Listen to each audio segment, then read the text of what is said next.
Laidą pristato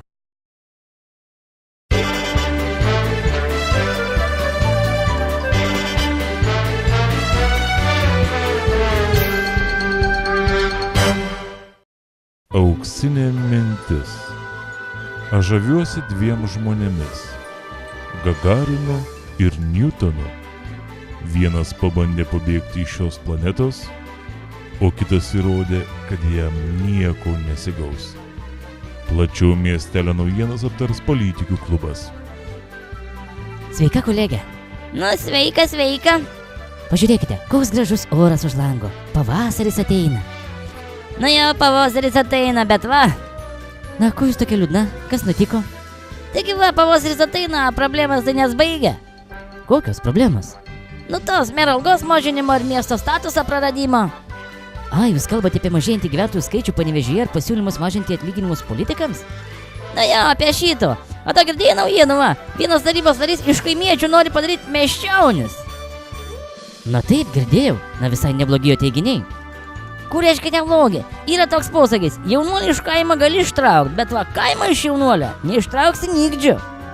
Na taip, esu girdėjusi šią patarlę. Žinau, kad ji yra teisi, bet čia kalba eina ne apie tai. A tai apie kūgį? Taigi tarybos narys Gintaras Šileikis sako, kad Dembavai, Vaivadams, Piniavai, Molainiams, Staniūnams, Pažagieniams užtenka būti vadinamiems kaimais. Prie Panevėžio prisiglaudusių arba vos per kelis kilometrus nuo jo nutolusių gyvenančių žmonėms atėjo laikas tapti miestiečiais. Nu taigi ašgi sakau, kad per neval iš kaimo žmonių miesčionis darys dabar.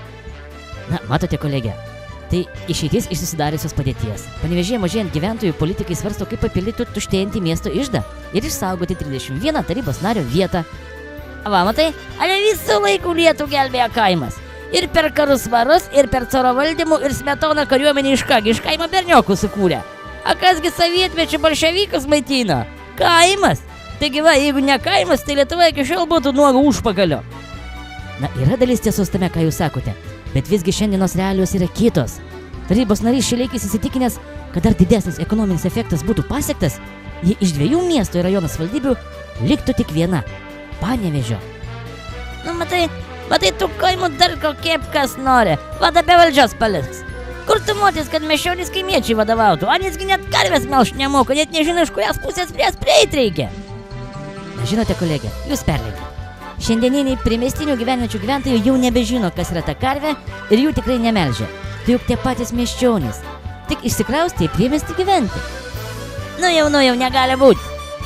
Nors, palaukit, tikrai gyva. Iš miesto važiuoji, karvės laukuose nebepamatysi. Tik ką, niekas ir karvių jau nebelaiko. Na, žinokit, nebelaiko. Tai vadinas blogai, nebėra kaimo žūsta. Na taip, bet problema tai liko. Kokia problema liko? Na, apie kurią ką tik kalbėjom. Apie kokias problemas mes čia kalbėjom? Na, apie tai, kad kaimus prie miesto reikia prijungti. Eik tu! Vėl kolektyvizacija, vienkiemių troskimas. Negali būti, kučiai nuo kada miesčionis vėl pradės kaimiečiam vadovauti. Na va, jūs vėl, kolegė, užkliuvote už varčios ir vėl nuo pradžios. Aš su jumis nebediskutuosiu. Ir nebediskutuok. Nusbodai čia su savo tų melodijų. Mes jūs prie miesto jungsmą. Atsirado, matai, jungėjai.